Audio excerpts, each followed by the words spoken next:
milliards à pouvoir clôturer ce plan d'urgence. C'est ce que je vous demande. Est-ce que vous êtes prêt aujourd'hui à suivre et à acter aussi ces 2 milliards si vous êtes président demain?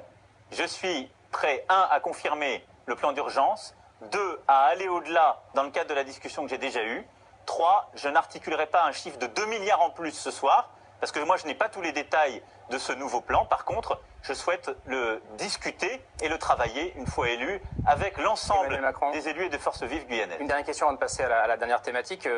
On a entendu les excuses de la ministre des Outre-mer, Ericka Baretz, au mégaphone depuis la préfecture de Cayenne, excuses à la Guyane.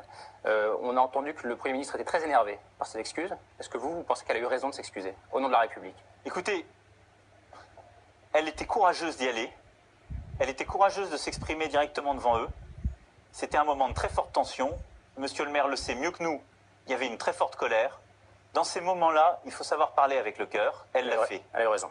Et c'est pas facile de s'excuser. Moi, ça m'est aussi arrivé dans la vie politique. On va en parler. C'est pas facile de s'excuser. Non, mais c'est vrai. C'est pas facile de s'excuser. Et donc, il faut lui reconnaître cela. Je pense ensuite que vis-à-vis de la Guyane, on n'a pas été à la hauteur ces dernières années.